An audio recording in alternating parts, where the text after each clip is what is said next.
우리가 받았으니 우리도 주의 사랑을 나눌 수 있었으면 좋겠습니다. 이번 주간에는 우리 교회학교가 여름 성경학교를 여는 주간입니다. 그래서 말씀의 포인트를 어린아이에게 한번 맞춰봤습니다. 하나님의 크신 은혜로 복받는 아이들이 되기를 간절히 소망합니다. 성경학교 시간을 앞에 두고 우리 아이를 어떻게 가르칠 것인가 함께 고민하는 그런 시간을 가져볼 필요가 있겠다. 먼저 예수님이 왜 이 땅에 오셨는가 하는 것을 생각해 보면서 오늘 이 본문에 나타나 있는 그러한 말씀의 의미들을 우리가 깨달아 지지 않겠나 생각을 가져봐요. 예수님은 구원이라고 하는 그런 이름으로 이 땅에 오신 것이거든요. 그것은 어떤 특정한 사람에게만 한정된 분으로 오신 것이 아니라 온 인류를 구원하기 위해서 오셨다라고 하는 데에 포인트를 맞추고 계세요. 예수님께서 오신 목적은 내가 온 것은 병든 자를 낫게 하기 위해서 왔다 이렇게 말씀을 하신 적이 있어요. 이 말씀은 꼭 육체적인 병을 치료하기 위해서 오셨다라기보다는 영적인 질병, 우리 영혼을 구원하시기 위한 목적으로 오셨다라고 이렇게 보여지는 것이죠. 또 말씀하시기를 내가 온 것은 가난한 자로 부유케 하기 위해서 또 귀먼 자를 듣게 하고 눈먼 자를 보게 하고 포로되고 눌린 자를 자유케 하기 위해서 왔다 그랬는데 오늘 본문에 이 귀신 들린 아들은 이렇게 말을 못하게 하는 그러한 귀신이 들어오는 거죠.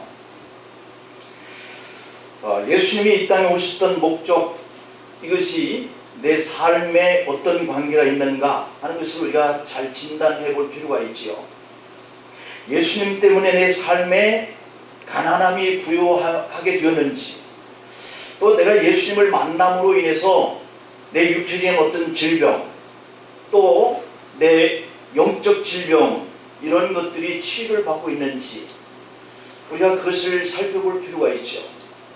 내가 교회를 나오면서 내가 예수님을 믿으면서 바로 이러한 부분들이 뭔가 주님이 오신 목적에 부응하는 이러한 사건들이 일어나고 있는가 한번 돌아볼 필요가 있어요.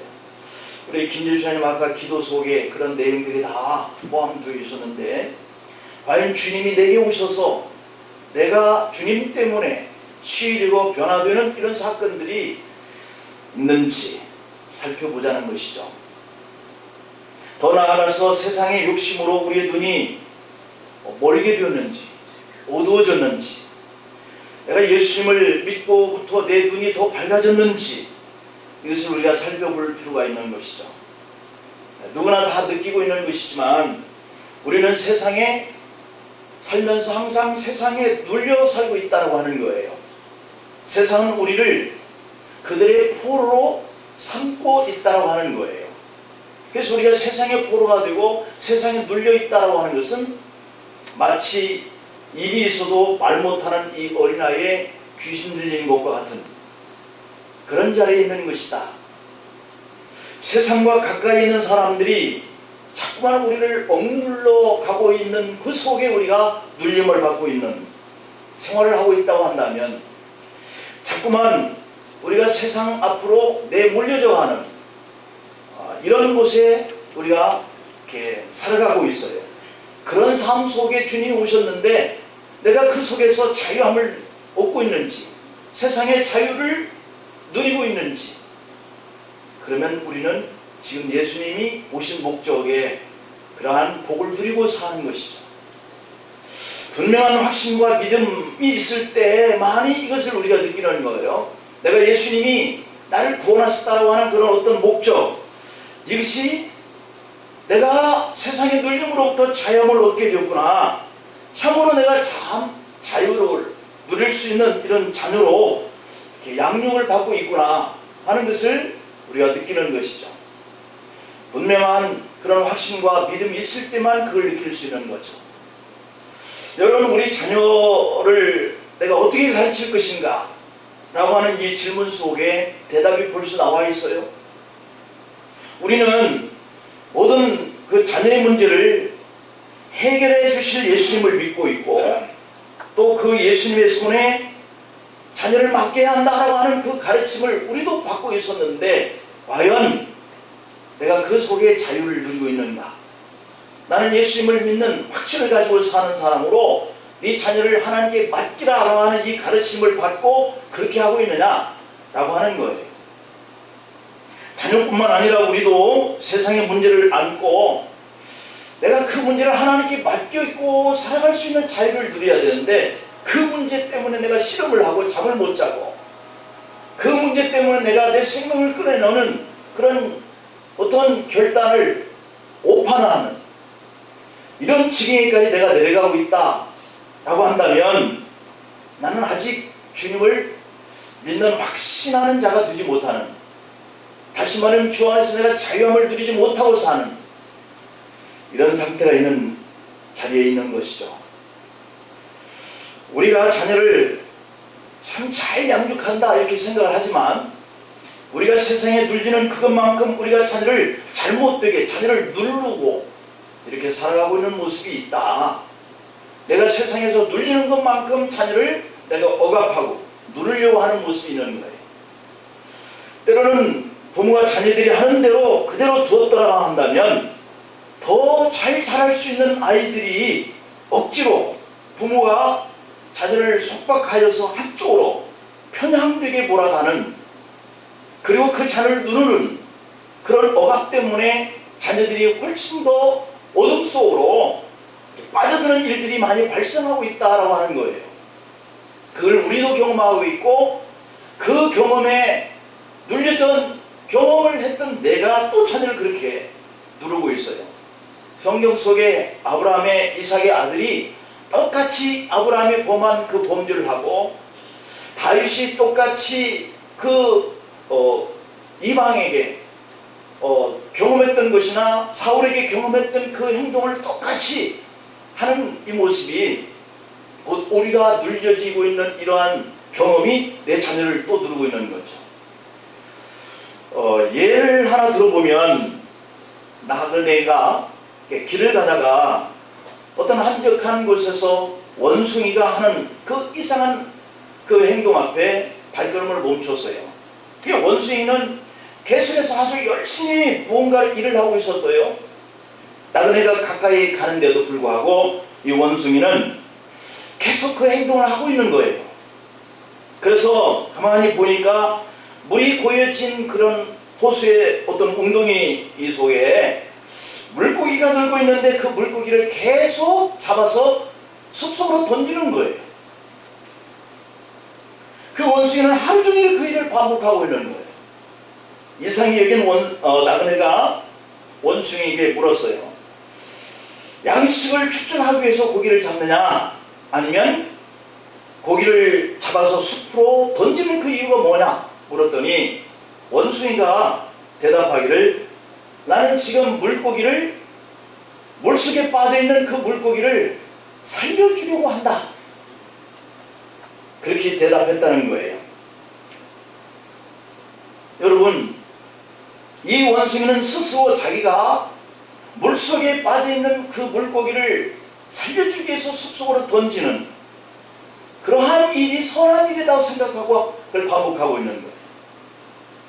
자기가 좋은 일이다, 물고기를 살려내는 일이다 라고 생각을 하고 그 행동을 하지만, 물고기가 원하지 않는 일을 하루 종일 열심히 노력하는 거예요.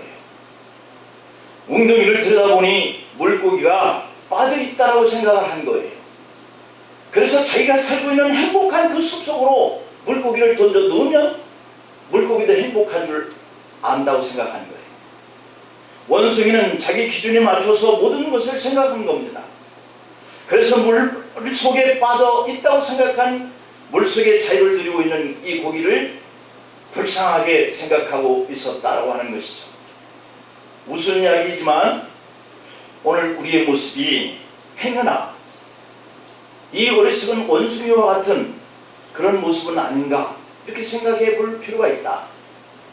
자녀의 재능을 살리려고 외국에 유학을 보내서 아주 훌륭하게 성장시킨 그런 예들도 많이 있습니다.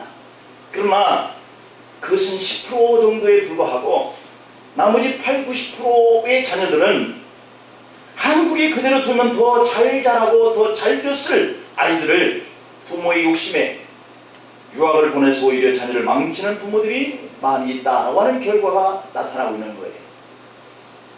물속에 두면 훨씬 더 잘 놀고 행복할 수 있는 이 고기를 잡아서 숲속에, 자기가 행복하게 사는 이 숲속이라고 생각한 그곳에 물고기를 던져 놓으면 물고기도 행복할 줄 아는 것. 그래서 이 원숭이는 그와 행동을 반복했다.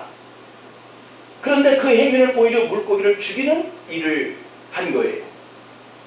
우리의 자녀들을 어떻게 가르칠 것인가? 주님의 눈으로 자녀를 바라보지 않으면 우리는 자녀를 물속에서 노는 그 고기를 건져서 숲속에 던져 놓는 그런 원숭이 어리석은 행동을 반복할 것이다 라고 하는 거죠. 하나님은 우리 자녀들을 어떻게 양육하실까요? 성경적인 그 가치관, 성경적인 그 관점 속에서 보면 하나님은 아들이든 딸이든 다 하나님의 그 형상대로 지어진 인격을 가진 그런 인격체들로 이끌어 가고 계셔요. 하나님은 예수님의 모습 속에서 자신의 그 모습을 드러내는데 아무리 죄인이라 할지라도 주님은 그의 인격과 그를 존중하고 있다라고 하는 것을 성경에서 발견할 수 있어요. 그런데 어른들의 관점으로 보고 어린아이들을 판단할 때는 어떤 아이는 귀하고 어떤 아이는 그렇지 않다라고 판단해 버릴 수가 있는 거예요. 마태복음 25장을 통해서 어린 자녀들을 볼 때 어떤 아이든지 개성 있는 인격체를 지니고 있다는 거예요. 이 땅에서 존재하고 있는 모든 사람들은 불필요한 존재는 이 땅에 한 아이도 없다라고 하는 거죠. 그러나 우리는 성경적인 관점 속에서 이 자녀들을 바라보지 못하고 어른들의 관점 속에서 욕심에 찬 눈으로 아이들을 바라보기 때문에 아이들을 쉽게 판단하는 거예요. 그리고 내 아이들은 어렸을 때 행동하는 그 모습을 보고 모든 부모들은 아이는 영재거나 천재거나 우리 아이는 다른 아이들보다 훨씬 더 똑똑하거나 이렇게 자꾸 생각을 하는 거예요. 우리는 그렇게 판단하는 아이들을 자신이 낙인 찍어놓은 그곳으로 계속해서 아이들을 몰아넣는 거예요. 그러므로 자녀들은 자기의 세계를 잃어버리는 거죠.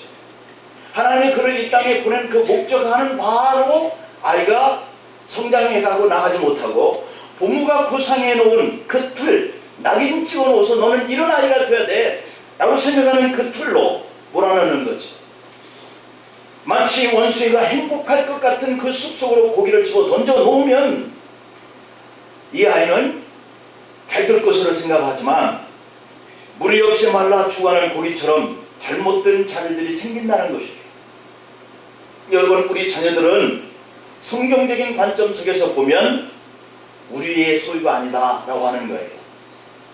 우리가 소유가 아니다, 우리의 소유가 아니다 라고 생각하는 것이 여러분들은 어떻게 생각해요? 나 상관하지 마 라고 하는 자녀 관점 속에서 이해를 해야 되나요? 절대로 그런 얘기는 아니에요. 나도 내 것이 아니고 내 자녀도 내 것이 아니니까 상관하지 말라는 그런 의미가 아닌 거예요. 아이를 존중히 여기라는 거예요. 아이를 인격체로 대하는 거예요. 그런데 우리가 그렇게 하지 못해요. 자녀를 인격적으로 못 대하고 존귀하게 여기지 못하는 거예요. 헨리 나우에는 자녀는 함께 있다가 나이가 들면 자기의 길을 가야 할 손님이다. 그러나 우리는 자녀들이 영원토록 내게 있을 것이라고 생각한다 라고 이렇게 지적을 하고 있어요. 여러분, 우리의 시각으로 보면 자녀들은 다 문제가 있는 것처럼 보여요. 전혀 문제를 가지지 않은 자녀는 하나도 없다고 생각을 하죠. 그런데 그 말은 맞을 수도 있어요. 어떠한 자녀도 문제가 없는 자녀는 없죠. 이런 문제의 사람들을 구원하기 위해서 예수님이 이 땅에 오셨다라고 하는 이 사실이 너무 중요한 거예요. 저와 여러분들은 모두가 다 문제투성이고요. 실수와 허물 얼마든지 많을 수 있는 그러한 존재인 거예요. 그래서 주님을 우리로 하여금 믿도록 하셨고, 그 주님을 통해서 우리가 바른 길을 향해서 갈 수 있는 그러한 길로 우리를 이끌어 가시기 위해서 오신 것이죠. 오늘 본문에 보면 두 가지 사건이 나타납니다. 마태복음 9장에 비슷한 사건이 있고 요한복음 9장에도 비슷한 사건이 나타나는데, 한 아이가 귀신이 들렸다는 거예요. 여러 가지 귀신이 들려서 문제를 일으키고 있는 건데요. 악한 영은 언제나 순수한 아이들의 영에 들어가서 공격을 합니다. 그리고 어른이라 할지라도 우리 속에 계속 들어오죠. 마가복음 9장에 나타난 내용을 보면 한 딸이 죽은 사건이에요. 요한복음 9장에는 나면서부터 한 가정에 눈먼 자가 나와요. 이러한 사건들을 통해서 성경은 우리에게 자녀들을 문제가 없을 수 없다라고 하는 이 중요한 교훈을 깨달으라고 말씀하고 있는 거예요. 그러나 이것을 문제로 생각하고 그 문제를 붙들고 씨름하고 있는 이 본문의 현장을 발견할 수 있어요. 제자들이 계속 그 문제를 가지고 씨름하고 있는 거예요. 그러나 이것은 우리가 문제로 생각하고 그 문제를 붙들고 씨름하지 말라라고 하는 것이 오늘 주님이 본문 속에서 가르치고 있는 교훈이에요. 오늘 본문 속에 제자들과 무리가 모여서 아이의 문제를 해결하지 못한 채 그 사건을 두고 계속 변론만 하고 있는 거예요. 여러분의 가정 안에 어떤 문제가 생기면 그 문제는 이미 터졌기 때문에 어떻게 해결할 것인가 하는 문제에 초점을 맞추지 않고 왜 그렇게 문제를 만들었느냐, 이 문제를 만드는 것에만 초점을 놓고 논쟁을 벌이고 싸우는 거예요. 그러나 우리가 오늘 이 본문 속에 이미 귀신에 들려버린 그 아이의 문제를 놓고 변론하는 그 문제를 주님은 그를 치유함을 통해서 그 병든 곳에 대한 가장 시급한 문제는 치료에 있는 거예요. 여러분, 요한복음 9장의 사건처럼 이 병든 것이 부모의 탓이냐 아니면 조상의 탓인가 라고까지 사람들은 그걸 끌어내놓고 변론해요. 우리는 하나님의 자녀로서 하나님을 믿고 예수님을 구주로 믿는 사람들이지만 그렇다고 문제가 없는 것은 아니에요. 그러나 중요한 것은 문제가 생길 때마다 우리가 어떻게 그 문제에 대해 반응하느냐 라고 하는 것이 더 중요한 거예요. 제자들이 문제를 해결하지 못하고 변론만 하고 있을 때 예수님이 오셔서 그 변론한 제자들을 책망합니다. 오늘 또 예수님은 자녀들에 대해서 하나님 앞에 전적으로 못 맡기고 우리가 그 일에 붙들려서 함께 고통당하고 있다라고 한다면 주님은 우리에게도 믿음이 없는 자들이요 라고 책망할 거예요. 오늘 본문 속에서 주님은 믿음 없는 아버지를 책망하니까 주여 믿나이다 이제 그런 고백을 해요. 아버지가 주여 믿음 없음을 용서하소서 라고 그래요. 그러면서 이제 내가 믿나이다.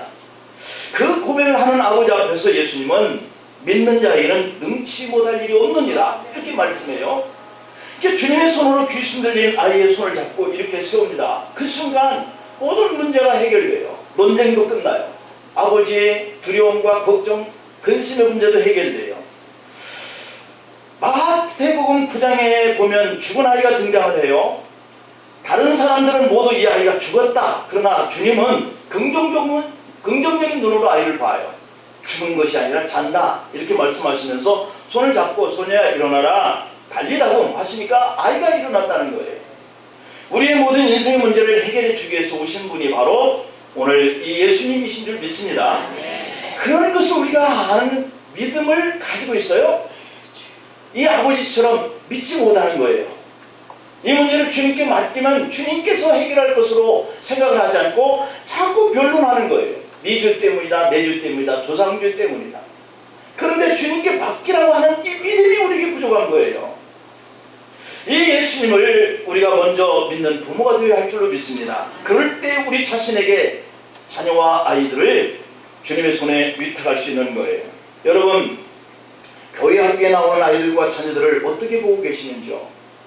여러분이 아이들을 볼 때 나의 관점 속에서 아이를 보면 항상 문제가 있어 보일 거예요. 저 녀석은 네 집 자식인데 왜 저러나? 저 녀석은 왜 이렇게 교회 올 때마다 이렇게 장난꾸러기냐? 내 관점 속에서 그래서는 안 된다는 생각을 가지고 아이를 보는 거예요. 못된 놈, 못된 자식. 그러나 문제가 있는 자녀가 있다 없다는 것보다도 그들을 바라보는 믿음의 정도에 따라서 그것이 큰 문제가 될 수도 있고 문제가 되지 아니할 수도 있다고 하는 거예요. 내가 그 아이를 사랑하는 마음이 있으면 그 아이가 내 자식과 같다 하는 생각이 들면 아이를 쥐어박는 것보다도 그냥 가서 끌어안는 거죠. 이게 달라요. 일반적인 관점에서 볼 때 문제는 보편적으로 항상 존재하게 되어 있어요. 근데 그 문제, 보편적으로 존재하는 그 문제를 내가 어떻게 볼 것인가? 주님의 눈으로 볼 때 죽은 나사를 보고도 이 병은 죽을 병이 아니다, 죽었는데 죽을 병이 아니다라고 보는 주님의 그 시각은 저 녀석 못된 녀석이야 라고 보는 우리의 관점을 그래도 이 아이에게 뭔가 잘할 수 있는 것이 있을 거야 라고 볼 수 있는 이런 안목이 우리에게 아이를 보는 그런 문제를 해결할 수 있다는 거예요. 그렇게 말씀하신 주님은 이 아이를 통해서 분명히 하나님이 하시고자 하시는 일들을 이룰 것이다 이렇게 말씀해요. 여러분, 우리의 태도를 뒤돌아보면서 깨달을 수 있어야 합니다. 얼마나 우리가 보는 눈이 제한적인가, 편협된 잘못된 판단만 가지고 보려고 하는지. 이것은 마귀의 방법이에요. 마귀는 항상 정죄하는 눈을 가지고 봐요. 고발하는 눈을 가지고 봐요. 어떤 학생의 학교 성적이 항상 꼴찌였습니다. 그는 예술학기를 지원했는데 3번 지원해서 3번 낙방했습니다. 교육 불능 판정까지 받았습니다. 교육으로는 도저히 불가능하다라고 하는 것이죠. 그 아이의 아버지는 그런 자녀를 바라보면서 왜 하필이면 우리 집에 이런 바보가 태어났을까 탄식하는 거예요. 우리 자녀를 보는 관점은 항상 이 아버지가 3번 낙방한 이 자녀를 보는 관점하고 같은 거예요. 그러나 이 아이가 누구냐면 세계 최고의 조각가인 로댕이었다는 거예요. 또 한 아이는 5살 때까지 말을 못했습니다. 멍청한 아이라고 낙인이 찍혔어요. 담임 선생님이 이 아이를 환상에 사로잡힌 전능하다 이렇게 판정을 했어요. 선생님 볼 때 이 아이는 항상 쓸데없는 생각들을 하고 멍청하게 이렇게 앉아있다가 돌아가곤 하니까 그렇게 말한 거예요. 결국 이 아이도 학교를 다니다가 퇴학을 당했습니다.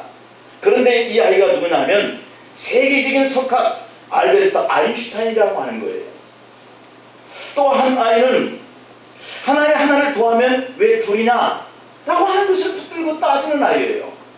1 더하기 1은 2지 라고 답을 가르쳐줘도 왜 그렇게 되는지 자꾸 묻는 거예요. 한 번은 새끼를 낳겠다고 하루 종일 오리알을 품고 방에만 틀어박혀 있다고 했다는 거죠. 그래서 담임 선생님이 이 아이를 혼란스러운 문제야 라고 이렇게 결론을 내렸어요. 그래서 13살 때 학교에서 퇴학 처분을 당했습니다. 그런데 이 아이가 바로 발명왕 토마스 에디슨이라고 하는 거예요. 정서불안 증세로 한 아이가 정신병원에 입원을 했습니다. 모든 의사들이 최고의 의술로 아이를 치료하려고 했어요. 그러나 도저히 치료가 안 돼서 의사들이 회복불능이라고 하는 판정을 내리고 말았습니다. 그런데 한 노 간호사의 극진한 사랑으로 아이가 조금씩 회복되어지는데 삼중고의 별명을 가진 이 헬렌 컬러를 길러낸 엘 셀러번이라고 하는 선생님이라고 하는 분이 바로 이분이라는 거예요. 여러분, 우리는 자녀들을 조심스럽게 볼 필요가 있습니다. 어떤 아이도 선생님에 의해서 지음받은 아이는 없는 거예요. 비록 죄 가운데 태어났지만 하나님은 귀한 인격체를 가지고 아이들을 존중하게 대하는 거예요. 본문으로서 오늘 이 말씀의 의미를 보니까 부모로서 아이들을 가르치는 선생님으로서 부족한 아이지만 그에게 귀한 인격을 찾아내기만 하면 무한한 가능성을 가진 존재로 키워낼 수 있다고 하는 해결책의 주님께 있다고 하는 사실을 발견해요. 그렇다면 그것을 찾는 방법이 문제인데 찾을 수 있는 방법이 뭐냐? 그 아이가 우리에게 믿음을 주신 예수님을 만나도록 해주는 거예요. 우리 교회 안에서 해주는 이 일이 여러분 각자도 그렇지만 아이에게도 주님을 만나게 해주는 거예요. 그 역할을 하는 거예요. 부모 여러분, 그리고 교회 학교 아이들과 접촉하는 성도와 교사 여러분, 아이들을 볼 때 명심할 것은 절대로 내 관점 속에서가 아니라 주님은 이 아이를 어떻게 보실까 하는 주님의 관점 속에서 보시기를 간절히 축복합니다. 예수님을 믿는다라고 하는 것은 우리 자신이 십자가 앞에서 죽었다는 거예요. 아까 찬송에서 이렇게 부르신 찬양 가사처럼 주님은 우리를 사랑하는 것을 십자가에서 보여주셨다고 그러잖아요. 근데 우리도 그걸 볼 수 있다고 한다면 우리 김 지사님이 기도한 것처럼 우리가 세상 속에서 그렇게 살아갈 수 있을 거예요. 주님은 내일 일을 염려하지 말고 앞으로의 문제는 하나님께 맡기라고 그러시거든요. 우리가 걱정한다고 그 앞날을 책임질 수 없습니다. 그런데 우리가 책임질 것처럼 생각하다가 안 되면 포기해버려요. 이게 우리 역할이 아닙니다. 주님께 맡기는 거죠. 주님을 만날 수 있도록 해주는 거예요. 앞에서 말씀드린 로댕이나 아인슈타인이나 에디슨이나 앨런 서리반 같은 이런 분들의 앞날을 보면 부모로서 교사로서 얼마나 캄캄했겠어요. 그러나 그들의 앞날이 과연 걱정했던 대로 캄캄했던 대로 그렇게 되었느냐는 얘기예요. 안 되었잖아요. 너무도 훌륭한 인물들이 되었잖아요. 근데 우리가 보는 관점 속에서 이 아이를 해다가 뭔가 해보려고 하다가 안 되면 포기해버리는 그런 분이 우리 주님은 아니시다. 주님이 바로 그 문제를 해결하기 위해서 오신 거예요. 예수님은 과연 세상 관점 속에 볼 때 훌륭한 사람들만 만나주셨느냐는 거죠. 아니잖아요. 가장 형편없는 자, 낙인 찍힌 사람, 죄인들, 이런 사람들을 만나주셨어요. 예수님을 만난 사람들마다 세상에서 뛰어나고 높은 사람들보다 훨씬 뛰어난 일들을 바로 이렇게 배우지 못한 약한 자, 귀신 들린 자, 병든 자들이 해내요. 어떤 기도문에 있는 그대로 보는 눈을 갖게 해 주십시오 라고 하는 기도문이 있어요. 우리는 언제나 나를 기준해서 색깔 있는 눈으로 내가 맞으면 저 사람도 맞다고 받아들이고 내가 틀리면 저 사람은 틀렸다고 받아들이는, 그래서 내치는 이런 모습이 저와 여러분들의 모습이 아닌가. 주님처럼 우리도 있는 그들의 모습을 볼 수 있는 눈을 갖게 해달라고 기도하는 마음을 키워가야 할 줄로 믿습니다. 막달라 마리아는 7 귀신 들렸던 여인이잖아요. 세상의 문제는 혼자 다 안고 있었던 그런 고통의 여인이었죠. 그러나 그가 예수님을 만나고부터 모든 문제에서 벗어났어요.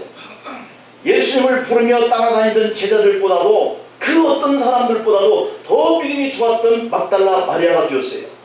예수님이 십자가에 못 박혀 죽으실 때도 다른 제자들은 다 제 갈 길로 흩어져 버렸지만 그는 떠나지 않았어요. 막달라 마리아는 예수님의 무덤까지 찾아갔어요. 그래서 그는 부활하신 주님을 가장 처음 만난 여인이 되었어요. 그리고 그는 첫 번째로 부활하신 예수님을 증거하는 사람이 되었어요. 귀신 들렸던 여인이 이렇게 주님을 만나고 변화되니 그 어떤 똑똑한 사람들보다도 주님 앞에 놀라운 일들을 감당하는 사람으로 바꿔질 줄 누가 알았어요. 그러나 그가 예수님을 만나 변화된 것처럼 오늘 우리들도 예수님을 만나는 거예요. 왜 우리가 변화되지 못한다고 생각하는 그 관점을 가지고 우리가 두려워하고 걱정하고 이렇게 살아갈까요? 여러분, 가정의 문제에 자녀가 혹 있어도 걱정하지 마십시다. 주님이 계시니까 주님께 맡기고 주님을 만나게 하는 것, 그것이 우리의 역할이니까. 자녀로 인해서 염려와 근심은 되겠지만 오히려 그것은 변장된 축복일 수도 있어요. 하나님은 우리에게 믿음을 갖도록 내 욕심에 차지 않는 자녀들을 주실 수도 있어요. 문제의 눈으로 자녀를 바라보면 그 고통 속에서 우리가 영원히 벗어날 수 없을 거예요. 자녀를 통해서 온 가족이 방황하고 어려운 문제 앞에 직면해 있는 성도들도 있을 거라고 생각이 돼요.